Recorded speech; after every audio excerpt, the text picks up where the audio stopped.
Bienvenidos a un nuevo imperdible PROMIR sobre las cardiopatías congénitas.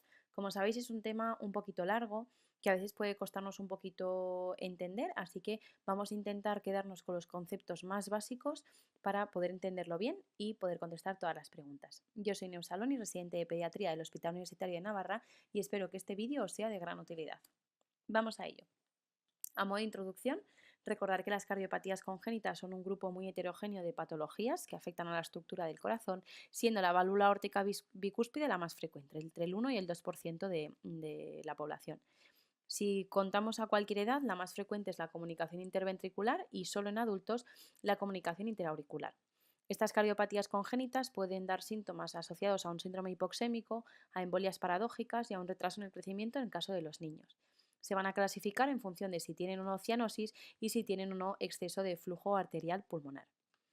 Esta es la tabla típica de las cardiopatías congénitas que tenemos que dominar y que tenemos que aprender. Os voy a ir remarcando qué diapositivas son las más importantes y por eso esta es la primera, ¿vale? Esta tabla nos la tenemos que saber sí o sí. Vamos a ir desengranándola un poquito. Luego, otra de las diapositivas importantes sería esta, que es la prevención de endocarditis en procedimientos odontológicos en pacientes con cardiopatías congénitas. Lo vamos a indicar cuando haya una cardiopatía congénita cianótica de mayor riesgo y sobre todo en aquellas que no están corregidas o su corrección es parcial. Y también en aquellas cardiopatías congénitas que cursen, ¿no? O que hayamos tenido que poner un material protésico, especialmente los primeros 6 meses desde esa colocación o indefinidos si han quedado defectos residuales. Vamos a empezar ya con el primer grupo, las cardiopatías congénitas acianóticas con shunt izquierda-derecha, que como sabéis son la comunicación interauricular, la comunicación interventricular, cuando se juntan las dos, y el ductus arterioso persistente. ¿Vale? Entonces, nos acordamos a modo de fisiología que el lado izquierdo del corazón es una circulación sistémica y de alta presión, y en cambio el lado derecho es una circulación pulmonar a baja presión. Y como ya sabemos, los shunt, las intercomunicaciones, siempre van de mayor presión a menor presión. Por lo tanto, tenemos un shunt izquierda-derecha. Y eso que va a generar una sobrecarga de volumen pulmonar. ¿Vale? Ahora lo veremos con detalle. ¿Cuál es la clínica típica en general? Pues disnea, mayor riesgo de infecciones respiratorias, retraso del crecimiento, pletora pulmonar y sí que es cierto, ¿no? Y así es el título de este grupo de cardiopatías, inicialmente no asocian cianosis, pero sí que es verdad que en una situación mantenida en el tiempo de forma crónica, esa sobrecarga de volumen pulmonar puede inducir a un regenerado de la vasculatura de los pulmones y que aumente la presión pulmonar, ¿no? Del lecho pulmonar y eso acabe generando una inversión del shunt, es decir, que en vez de ir de izquierda a derecha, por aumento de la presión pulmonar vaya de izquierda a derecha. Y en ese caso sí que desarrollaríamos la cianosis, que es el conocido síndrome de Eisenmenger. Vamos a la primera de todas, la comunicación interauricular, que como hemos dicho, ¿no? Pues hay un agujerito entre las dos aurículas en el septo interauricular que lo que hace es que haya una comunicación y como hemos dicho pasa del lado izquierdo a el lado derecho. Esto genera una sobrecarga de volumen tanto en la aurícula como en el ventrículo derecho y por ende en la circulación pulmonar, ¿vale?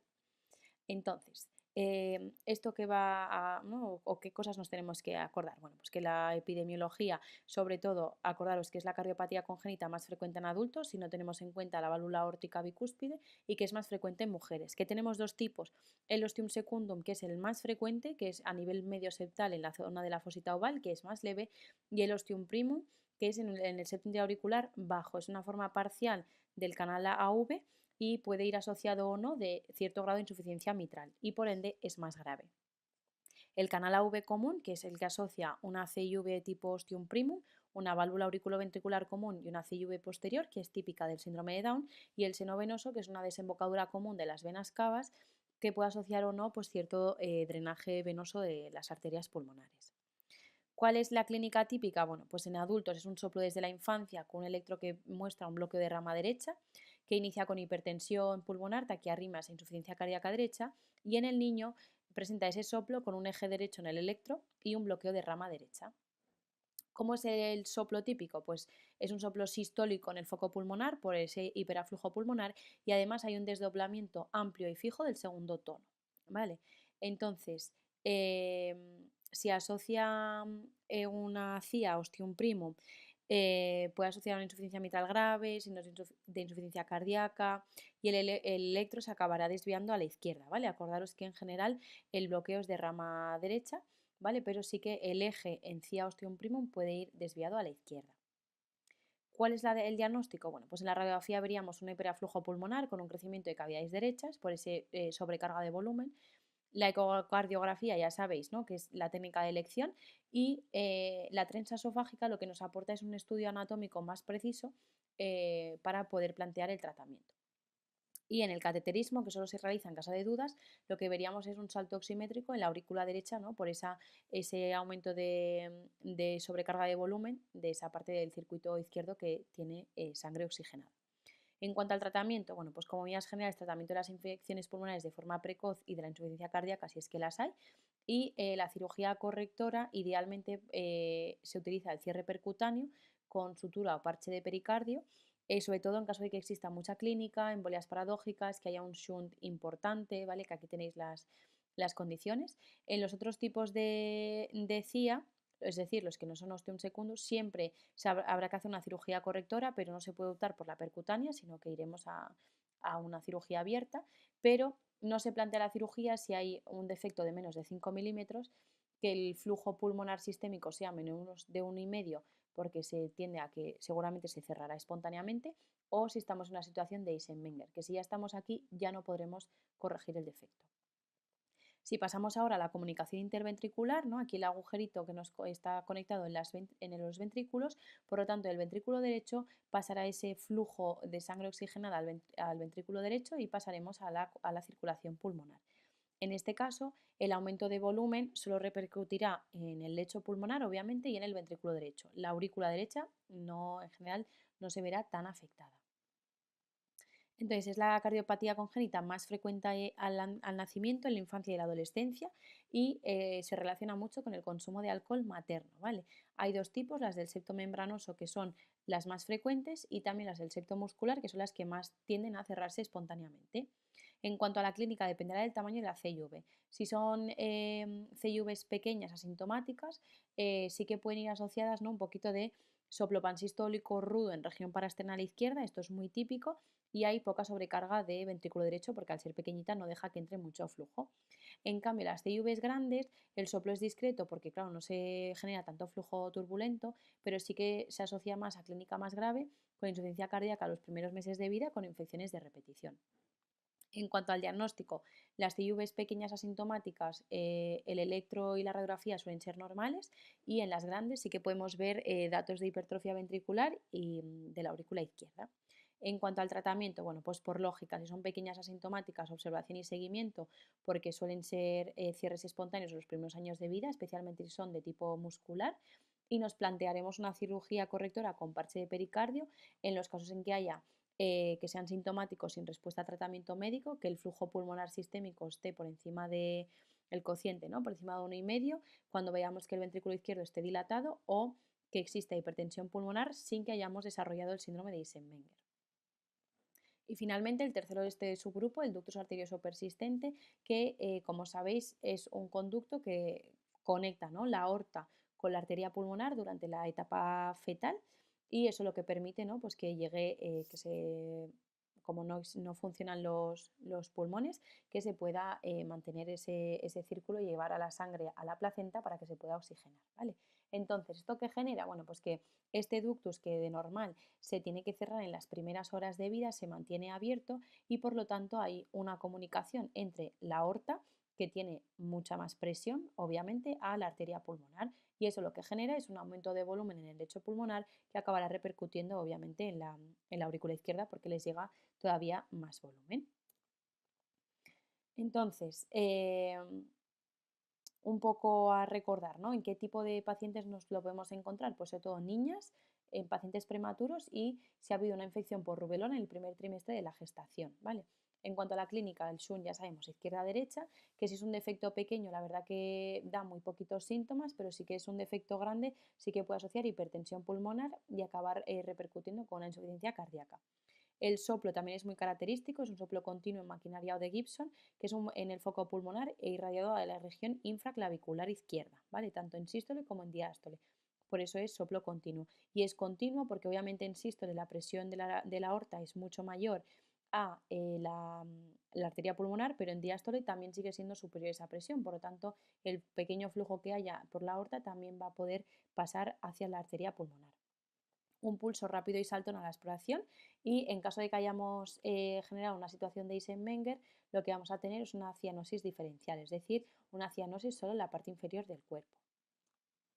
El diagnóstico: en el electro vemos sobrecarga de cavidades izquierdas, en la radiografía una cardiomegalia con pletora pulmonar y botón aórtico prominente, y el ecocardio ya sabéis que confirma el diagnóstico. El tratamiento: si es pequeñito suele cerrar espontáneamente, en el caso de prematuro vamos a utilizar los AINES, acordaos el ibuprofeno y la endometacina, y si no pasaríamos a una cirugía correctora, y si es un niño a término lo que vamos a priorizar es un tratamiento médico anticongestivo, y si no, pues lo mismo, iríamos a cirugía o priorizando la cirugía percutánea. Es importante tener en cuenta el manejo del ductus arterioso, y esta es otra diapositiva muy importante, ¿vale? En el caso de que tengamos una cardiopatía congénita ductus dependiente, hay que mantenerlo abierto, luego veremos cuáles son, y para mantener abierto el ductus hay que utilizar la prostaglandina E1. En cambio, ¿qué encontraríamos? ¿No? Pues las cardiopatías congénitas obstructivas derechas, una atresia tricuspidia, atresia pulmonar, estenosis pulmonar grave. En cardiopatías congénitas obstructivas izquierdas, es decir, una atresia mitral que asocia una hipoplasia del ventrículo izquierdo, una atresia de válvula aórtica, una coartación de aorta grave o una transposición de grandes arterias. En estos casos hay que mantener el ductus abierto y vamos a utilizar la prostaglandina. En cambio, si lo queremos cerrar, lo que utilizaremos serán los AINES. Si pasamos ahora a las cardiopatías congénitas obstructivas, tenemos que destacar obviamente la coartación de aorta, ¿vale?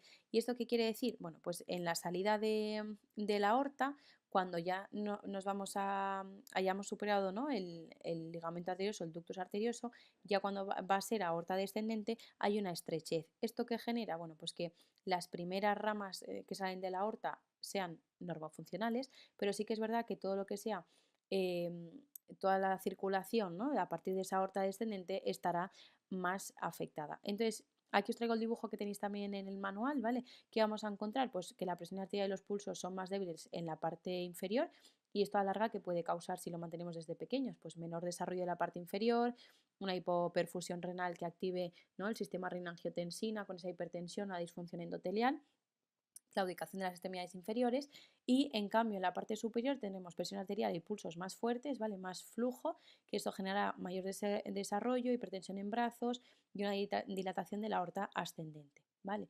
Y esto también, ¿qué va a acabar causando? Pues que hay un aumento de la poscarga al ventrículo izquierdo, porque claro, tiene que hacer más fuerza para intentar superar, ¿no?, esa obstrucción del flujo, con lo que genera una hipertrofia del ventrículo izquierdo, y además se generan estimulación de arterias colaterales, ¿no?, para intentar suplir este stop, ¿vale?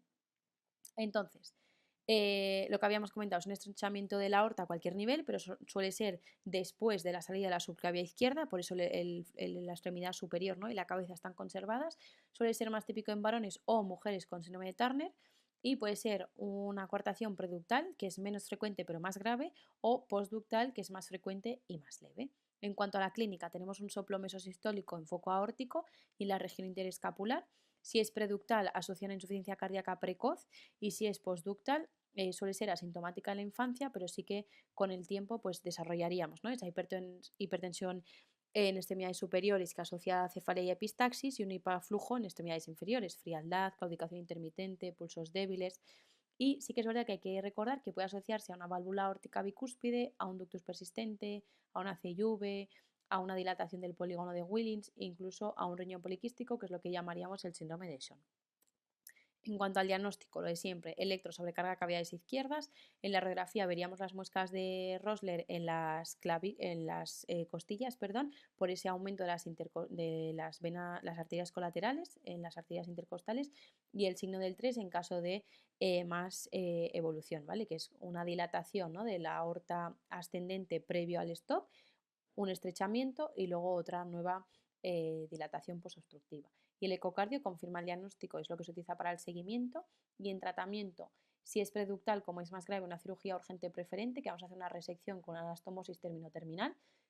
En casos no urgentes, sí que se recomienda intervenir antes de los 5 años para que las consecuencias a largo plazo no sean tan marcadas, porque si se demoramos la intervención aumenta la mortalidad y el riesgo de hipertensión residual. Y Sí que se ha visto que como alternativa que en niños mayores de un año con una estenosis corta se puede plantear una angioplastia percutánea con balón. Vamos a pasar a otro grupo, que son las cardiopatías congénitas cianóticas con hiperaflujo pulmonar, como sería de elección la de transposición de grandes arterias. Aquí lo que tenemos es que de normal el ventrículo derecho su salida es a la arteria pulmonar y en cambio el ventrículo izquierdo es a la arteria pulmonar. Entonces, ¿esto qué genera? Que como el ventrículo derecho sale a la arteria aorta y esto va al resto del cuerpo y acaba volviendo a la arteria, a la aurícula derecha mediante las venas cavas, es un circuito cerrado y en el lado izquierdo el ventrículo izquierdo sale a la arteria pulmonar que va hasta el pulmón y las venas pulmonares vuelven a desembocar en el ventrículo izquierdo. Por tanto, tenemos dos circuitos cerrados en paralelo. Entonces, en estos casos, como ya podéis ver que esto sería incompatible con la vida, tenemos varias conexiones que nos permiten mezclar un poquito, ¿no?, estos sistemas. Entonces, tendríamos una comunicación interauricular prácticamente en todos los pacientes, ¿no?, para intentar hacer esa mezcla de flujos y un ductus arterioso persistente que estaría en el 2/3 de los pacientes, ¿vale? Entonces, realmente tendríamos que hay una sangre mezclada todo el rato, tanto la oxigenada como la no oxigenada, y por eso son cianóticas, ¿vale? Entonces, es importante tener en cuenta que es la cardiopatía congénita cianótica más frecuente durante el primer año de vida, sobre todo en varones, que la clínica es una cianosis muy intensa y que sin tratamiento hay una mortalidad hasta el 90% en el primer año de vida, que en el diagnóstico vamos a ver una radiografía de tórax con hiperaflujo pulmonar y un corazón ovalado con pedículo estrecho y obviamente ecocardio es el diagnóstico definitivo. ¿Cuál es el tratamiento? Bueno, pues es una cirugía que tiene un nombre que nos tiene que sonar, que es el switch arterial de Jatten en las primeras 3 semanas de vida, que simplemente hacemos un cambio, ¿no?, de la aorta con la arteria pulmonar, pero previo lo que se hace y de urgencia es una trioseptomía percutánea de Rashkin, si es que no existe una comunicación intraauricular, y se plantea hacer un tratamiento con prostaglandinas para mantener ese ductus abierto y pues garantizar, ¿no?, que esos dos circuitos independientes en paralelo se comunican para que pueda llegar algo más de sangre oxigenada al resto del cuerpo. Otro de este grupo sería el tronco arterioso común, que la característica, como dice su nombre, es que hay una única gran arteria que sale del corazón, que eso generará, ¿no?, hace de aorta, de arteria pulmonar y de coronarias. Está asociado al síndrome de elección del 22q11 y se asocia a una cianosis marcada con una CIV y que sin tratamiento fallecen en el primer trimestre de vida. El diagnóstico, como siempre, radiografía de tórax y ecocardio, y el tratamiento es una corrección quirúrgica precoz en los primeros 2 meses de vida. Otro de este grupo es el drenaje venoso pulmonar anómalo, que es la desembocadura anómala de una, varias o todas las venas pulmonares en la aurícula derecha o en venas de la circulación sistémica. Ya sabéis que las venas pulmonares deben desembocar en la aurícula izquierda. ¿Qué se asocia? Bueno, pues igual que en el resto de este grupo, cianosis, y suelen asociar una CIV para mezclar, ¿no?, y que esa sangre oxigenada que llega a la aurícula derecha pasa al ventrículo derecho y pueda pasar al ventrículo izquierdo para llegar al resto del cuerpo, y lo mismo, sin tratamiento fallecen en el primer trimestre de vida. En la radiografía de tórax, destacar el signo de la cimitarra, que es muy característico, nos tenemos que acordar, y obviamente siempre hacer un ecocardio. Y en el tratamiento, corrección quirúrgica, sobre todo si el drenaje venoso pulmonar anómalo es total, ¿vale? O sea, puede ser parcial o total, pues en los parciales podemos esperar un poco, pero en el total siempre vamos a hacer una corrección quirúrgica. Otra entidad que no es frecuente, pero sí que es muy grave, es la hipoplasia de cavidades izquierdas, que asocia, ¿no?, una hipoplasia de la cavidad izquierda y además asocia una atresia o estenosis de la válvula mitral y aórtica, es decir, todo el circuito izquierdo, la verdad que no funciona nada bien. Aquí, aparte de la cianosis, lo que vamos a asociar es una insuficiencia cardíaca porque ese ventrículo izquierdo no puede funcionar para poder bombear esa sangre, y realmente la supervivencia depende tanto de la viabilidad del ventrículo derecho, que va a bombear más, como la presencia de una comunicación intraauricular y un ductus. Si no existe esto, no vamos a poder tener esta cardiopatía congénita compatible con la vida, ¿vale? Porque es como si el corazón izquierdo no funcionase. Por lo tanto, el ventrículo derecho tiene que bombear la suficiente sangre como para que el ductus tenga un shunt derecha-izquierda, porque como hay una hipoplasia de las cavidades izquierdas, no generan flujo, por lo tanto el lado izquierdo tiene menos presión y en este caso el shunt será derecha-izquierda. Diagnóstico por ecocardio y tratamiento corrección quirúrgica en los primeros meses de vida, incluso plantear un trasplante cardíaco. Y vamos ahora a otra patología que es muy frecuente, que también tenemos que dominar, de las más importantes de esta videoclase, que es la cardiopatía congénita cianótica con hipoaflujo pulmonar de elección y la estrella, la tetralogía de Fallot. Como su nombre indica, tetralogía, hay 4 cosas que nos tenemos que acordar. En primer lugar, una estenosis pulmonar, ¿vale? De la arteria pulmonar, que suele ser infundibular. Eh, Luego tenemos una hipertrofia ventrículo derecho compensatoria, ya que como tiene esa, ¿no?, esa obstrucción a la salida del ventrículo derecho, se va a hacer hipertrófico para tener más fuerza y compensar. Luego asociaremos una CIV que permite el shunt de derecha a izquierda, ¿vale?, que suele ser un CIV grande, no restrictivo y que por lo tanto no sopla. Y el grado de shunt dependerá de la subida de la construcción al ventrículo derecho. Si hay muchísima estenosis pulmonar, habrá más obstrucción y por lo tanto aumentará la presión en el ventrículo derecho y por lo tanto ese shunt será más potente derecha-izquierda.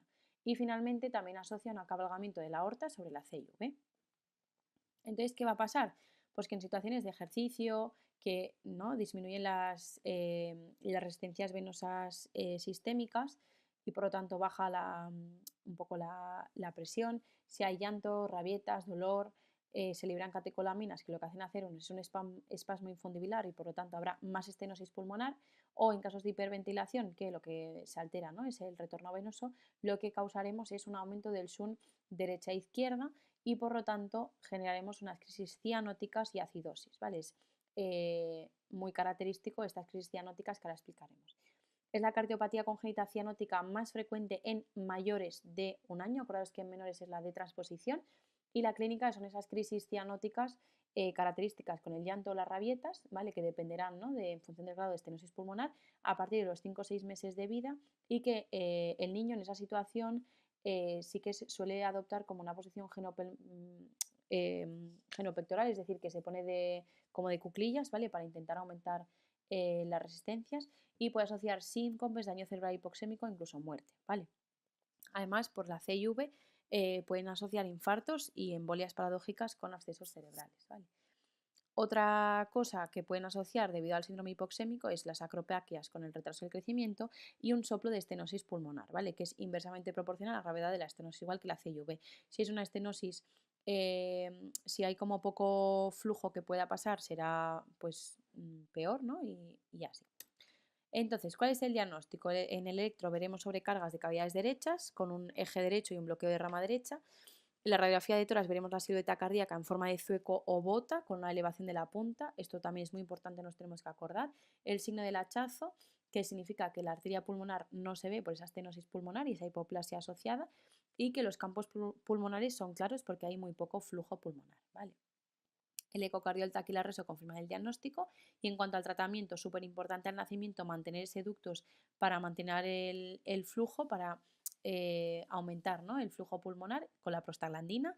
En las crisis hipoxémicas utilizaremos oxígeno a altas dosis porque eso genera una vasodilatación pulmonar y una vasoconstricción sistémica, por lo tanto lo que va a hacer es que como aumenta la presión en el lado izquierdo, frenaremos ese shunt derecha-izquierda.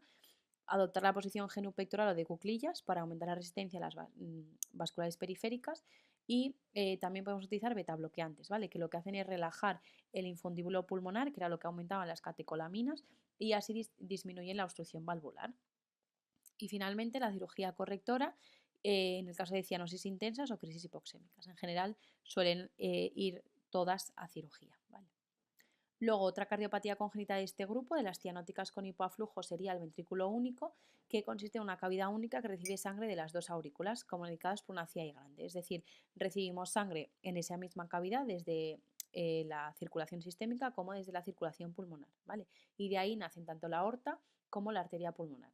Y su tratamiento es una corrección quirúrgica que va a ser escalonada. En el primer mes de vida, si existe estenosis pulmonar, lo que vamos a hacer es una derivación de Blalock-Taussig, que lo que hacemos es conectar la arteria subclavia a la arteria pulmonar para generar un incremento de flujo a las ramas pulmonares y aumentar así su calibre y que no se vuelvan hipoplásicas por falta de flujo.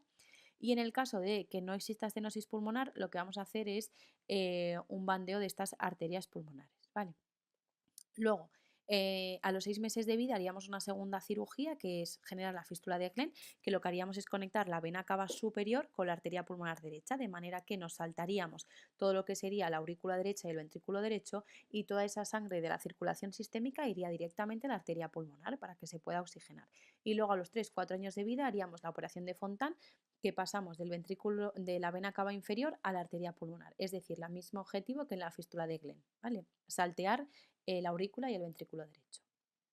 Y finalmente, en otras cardiopatías tendríamos la anomalía de Epstein, que es un desplazamiento apical de la válvula tricúspide hacia el ventrículo derecho, es decir, como que aquí veis en la imagen, en vez de estar aquí, baja hacia abajo, especialmente el velo septal, ¿vale? Este de aquí, y lo que pasa es que parte del ventrículo derecho queda en la aurícula derecha y se atrializa. Y además, este desplazamiento valvular asocia a una insuficiencia tricúspide de grado variable, ¿vale? Esta anomalía de Epstein asocia con frecuencia una comunicación interauricular y sobre todo se relaciona con vías accesorias derechas y el síndrome de Wolff-Parkinson-White y también con el consumo de litio durante la gestación.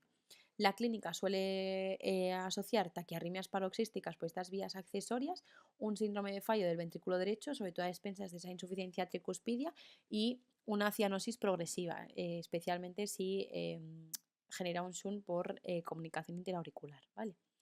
El diagnóstico, lo que hay es en el electro, ¿no? Una sobrecarga de cavidades derechas con un bloqueo de, sobre todo a expensas de la aurícula, un bloqueo de rama derecha y prescitación.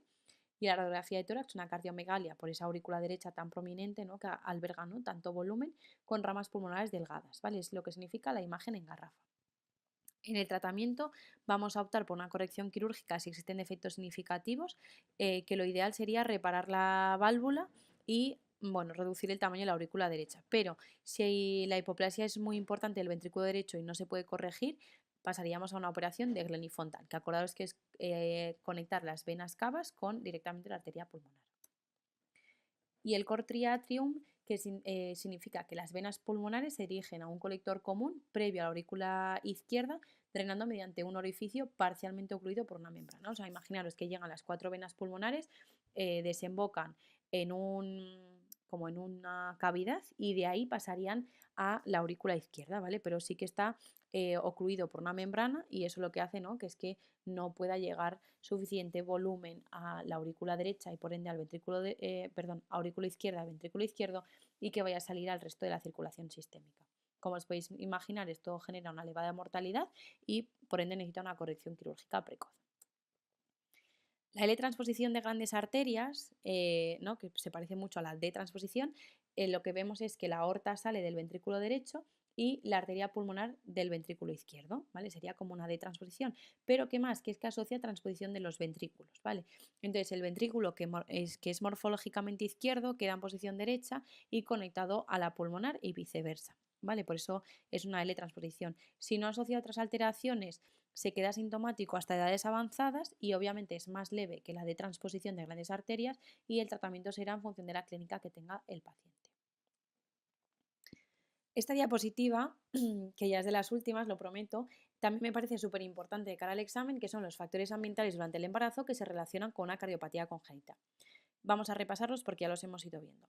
La rubeola es el ductus arterioso persistente, el alcohol, la CIV, el litio, las anomalías tricuspidias. Acordaos de la anomalía de Epstein. Y luego añadimos otras dos, que sería la diabetes materna, que se asocia con CIV y con transposición de grandes arterias, y el lupus eritematoso sistémico materno, que se asocia con un bloqueo auriculoventricular congénito. Y ahora sí, como conclusiones, las cardiopatías congénitas se clasifican según el flujo pulmonar y la presencia o no de cianosis. Importante recordar a qué grupo pertenece cada una, eso me parece lo mínimo. E intentar no recordarlo de memoria, no memorizarlo, sino que entender en qué pasa en cada una y justificar. Y así menos cosas que tenemos que memorizar de cara al examen. La cardiopatía congénita más frecuente es la válvula aórtica bicúspide, la segunda la CIV en población general y si tenemos en cuenta solo adultos, la CIA. En caso de cardiopatías congénitas cianóticas, el primer año de vida la más frecuente la de-transposición de grandes arterias y tras el primer año la tetralogía de Fallot. Se debe realizar prevención de endocarditis en procedimientos odontológicos si son cardiopatías congénitas cianóticas no corregidas o con corrección parcial y aquellas que lleven material protésico los primeros 6 meses o para siempre si quedan defectos residuales. En la CIA encontramos un desdoblamiento amplio y fijo del segundo tono y un soplo sistólico en foco pulmonar. Si tenemos un soplo pansistólico rudo en región parasternal izquierda es la CIV, que acordaros que es más frecuente las que son de septo membranoso, aunque las de muscular se cierran solas más frecuentemente. Si tenemos un soplo continuo en maquinaria o de Gibson que irradia a región infraclavicular, un pulso rápido y saltón con cianosis diferencial, el ductus arterioso persistente, acordaos que es más frecuente en niñas, prematuros y rubéola materna. Que los AINES, ¿no? ibuprofena e indometacina, cierran el ductus, en cambio las prostaglandinas abren el ductus. Si existe un soplo mesosistólico en foco aórtico y región interescapular, pensaremos en coartación de aorta, más frecuente en varones o mujeres Turner. Que el switch arterial de Yaten es la corrección quirúrgica de la D-transposición de grandes arterias. Acordaros, varones y cianosis intensa. La tetralogía de Fallot asocia estenosis de la válvula pulmonar, CIV, hipertrofia de ventrículo derecho y acabalgamiento de la aorta, y que cursa con crisis de cianosis con el llanto o rabietas a partir de los 5 o 6 meses de vida, y que en esa situación deberemos poner oxígeno a alta concentración y asociar una posición de geno pectoral para aumentar las resistencias periféricas. Que la corrección quirúrgica del ventrículo único consta de 3 pasos: la derivación del Blalock-Taussig, que es al primer mes de vida, la fístula de Glenn y la operación de Fontan, ¿vale? Para intentar saltear, ¿no? ese ventrículo hipoplástico. La anomalía de Epstein, que cursa con taquiarritmias paroxísticas, síndromes de fallo de ventrículo derecho y cianosis progresiva, acordados del litio materno, y es simplemente que la válvula tricúspide está desplazada a el ventrículo. Que si podemos, vamos a intentar reparar esa válvula, pero que si no, pues tendremos que hacer un Glenn y un Fontan. Y que nos tenemos que acordar de los factores ambientales que se relacionan, ¿no? durante el desarrollo de cardiopatías congénitas si están presentes durante la gestación, ¿vale? Acordados de la rubeola, del litio, del alcohol, de la diabetes y del lupus. Y como última conclusión, ánimo, ánimo y ánimo. Muchas gracias, espero que os sea de utilidad y a por ello.